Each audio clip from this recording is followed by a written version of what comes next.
حق کی تلاش میں آنے والوں، اللہ اور اس کے رسول کے متلاشیوں، میری طرف سے السلام علیکم۔ اللہ قرآن میں فرماتا ہے، یقین رکھو اللہ ان لوگوں کا ساتھی ہے جو تقوی اختیار کرتے ہیں۔ اب ایاک نستعین کی طرف آتے ہیں۔ میں نے آپ کو ہر سیشن کے ساتھ کچھ چیزیں سمجھائی ہیں کہ الفاظ کے کچھ خاص معنی ہوتے ہیں۔ ابھی نستعین اصل میں لفظ ہے اعون سے، اعون، عین واو اور نون، اس کی اصل ہے عین واو اور نون، اعون۔ اور یہ عربی میں بہت سارے الفاظ ہیں مدد کے لیے، ان میں سے ایک لفظ ہے۔ اوکے، مدد کے لیے مد یمدو بھی آتا ہے، نصر ینصر بھی آتا ہے، ساعد یساعد بھی آتا ہے، اور بھی الفاظ آتے ہیں۔ مدد کے لیے کافی سارے الفاظ استعمال ہوتے ہیں، لیکن ہر لفظ کا ایک خاص رنگ ہوتا ہے۔ تو اعون میں کیا خصوصیت ہے پہلے یہ سمجھ لیں، پھر نستعین صحیح طرح سے سمجھ میں آئے گا۔ اعون میں ہوتا ایسا ہے کہ جیسے فرض کریں، میں مثال دیتا ہوں، آپ گاڑی چلا رہے ہیں، آپ کا ٹائر جو ہے وہ پنکچر ہو گیا، تو آپ کو سائڈ پہ گاڑی کھڑی کرنی پڑی۔ اب آپ کی گاڑی کے پیچھے ڈگی میں جیک ہے، آپ اس کو گاڑی کو اٹھا رہے ہو اسپیئر ٹائر لگانے کے لیے نا، لیکن آپ میں اتنی توانائی نہیں ہے، اتنی قوت نہیں ہے کہ آپ اس کو پوری طرح سے اٹھا سکو۔ تو آپ تھوڑی دیر تک تو اٹھا سکے، لیکن پھر وہ بہت بھاری ہو گیا اور آپ سے اٹھایا نہیں گیا۔ تو راستے سے کوئی گزر رہا تھا، آپ نے کہا بھائی آپ ذرا میری مدد کر دیں گے تھوڑی سی، اس سے زیادہ مجھ سے ہو نہیں رہا۔ تو اس نے پھر آپ کی تھوڑی سی مدد کی اور پھر وہ اٹھ گیا، پھر آپ نے ٹائر چینج کر لیا۔ چلو جی، ایک مثال ہو گئی۔ ایک اور مثال ہے، آپ کا ٹائر جو ہے وہ پنکچر ہوا، آپ نے سائڈ پہ گاڑی کھڑی کی، آپ گاڑی میں بیٹھے ہوئے ہو، کھڑکی آپ نے نیچے کی، کوئی گزر رہا تھا، یار ذرا یہ میرا فیوریٹ گانا لگا ہوا ہے، میں سن لوں، تم ذرا ٹائر چینج کر دو گے میرا، یہ تو آپ نے مدد، دونوں سینیریو میں آپ نے مدد مانگی ہے، لیکن ایک سینیریو میں اور دوسرے سینیریو میں فرق ہے۔ ایک سینیریو میں آپ نے اپنی پہلے پوری کوشش کی جہاں تک کر سکتے تھے، اور جہاں آپ اپنی لمٹ تک پہنچ گئے، اپنی انتہا تک پہنچ گئے، اس انتہا پہ پہنچنے کے بعد پھر آپ نے مدد مانگی۔ اور دوسری صورتحال میں کیا ہوا؟ آپ نے کیا اپنی پوری کوشش پہلے کی؟ نہ، بس مدد مانگ لی اور پھر بیٹھے، یار کوئی مدد نہیں کر رہا، کوئی میری مدد ہی نہیں کرتا، میں بیٹھا کب سے مدد مانگ رہا ہوں، مدد آئی نہیں رہی۔ جب انسان اپنی طرف سے پوری کوشش کر لے اور پھر اس کی اپنی پوری کوشش کافی نہ ہو، اور اس کے کافی نہ ہونے کی وجہ سے اب وہ مزید مدد مانگے، اس کو کہا جاتا ہے استعانہ اعون سے۔ تو ہم کہتے ہیں اعانک اللہ، دعا ہے عربی میں اعانک اللہ، اللہ تعالیٰ آپ کو اعون دے اپنی۔ اس کا مطلب کیا ہے؟ آپ بڑی کوششیں کر رہے ہیں، لیکن آپ کی کوششوں کی ایک حد ہے، اس حد سے آگے آپ انسان ہونے کے ناطے نہیں جا سکتے، اس کے مزید اللہ تعالیٰ آپ کی مدد کرے۔ اور یہ اللہ تعالیٰ کا ایک قاعدہ ہے، وہ کیا ہے؟ اللہ کسی کی مدد نہیں کرتا جو پہلے اپنی پوری کوشش نہ کر لے۔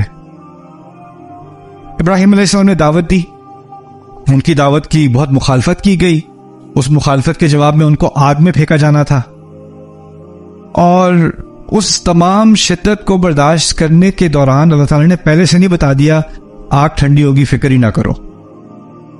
پہلے اپنی طرف سے انتہائی صبر انہوں نے خود کیا ہے، اور جب پھینکے گئے اس کے بعد حکم کیا آیا ہے؟ یا نارو کونی بردن و سلامن علی ابراہیم، آگ ٹھنڈی ہو جا۔ اللہ ایسا بھی کر سکتا تھا کہ آگ جلتی ہی نہ، شروع سے وہ جلانے کی کوشش کریں، جلے ہی نہ، ایسا بھی ہو سکتا تھا، وہ نہیں کیا۔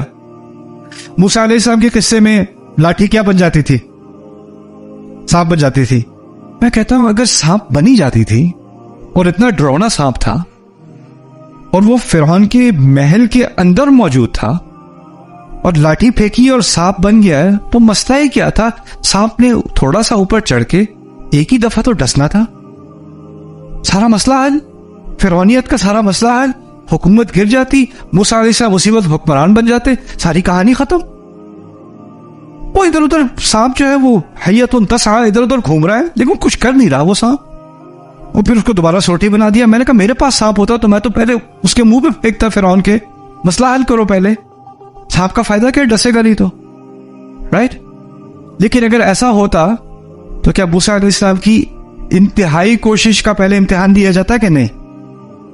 پہلے انتہائی کوشش پھر اللہ کی مدد آتی ہے، پہلے انتہائی کوشش پھر اللہ کی مدد۔ صحابہ بدر میں گئے ہیں، ہماری سیرت نبی کی سیرت میں صلی اللہ علیہ وسلم صحابہ بدر تک پہنچے ہیں. آپ کو پتہ ہے بدر کا حوالہ قرآن نے 2 مرتبہ دیا ہے اور دونوں مرتبہ بتایا ہے کہ فرشتوں کی طرف سے اللہ تعالیٰ نے فرشتوں کی مدد بھیجی تھی بدر میں. وَلَقَدْ نَصَرَكُمُ اللَّهُ بِبَدْرٍ وَأَنْتُمْ أَذِلَّةٌ. اللہ نے تمہاری بدر میں مدد کی تھی اور تم کمزور تھے. جو فرشتے ہیں ایسا بھی ہو سکتا تھا کہ صحابہ ابھی میدان جنگ میں پہنچے بھی نہیں اور فرشتے سارا معاملہ ختم کر کے بیٹھے ہوئے کیونکہ اللہ نے مدد بھیج دی. لیکن پہلے کیا کیا؟ بار بار قصہ سنتے ہیں. 313 تھے, اتنی سی ہمارے پاس جو ہے وہ تلواریں تھیں, 2-3 گھوڑے تھے, کچھ یہ سامان نہیں تھا, اور ان کی 1000 فوج تھی. اللہ تعالیٰ نے 2-3 ہزار فرشتے بھیجے تھے. اور پھر یہ بھی کہہ دیا تھا یمددکم ربکم بخمسۃ من الملائکۃ مسومین 5,000 من الملائکۃ مسومین. 5000 بھیج دے, اس کے لیے کیا ہے؟ 1000 کے مقابلے میں 5000 بھیج دے. احد میں 3000 سے کیا 5000 بھیج دے. لیکن اللہ تعالیٰ نے پہلے سے مدد نہیں کی. پہلے کیا دیکھنا ہوتا ہے؟ انسان کی بھرپور کوشش. یہ جو دعویٰ کیا ہے نا, یہ وہ جس کو کہتے ہیں نا چھوٹے منہ بڑی بات, یہ کہلوا دی اللہ تعالیٰ نے.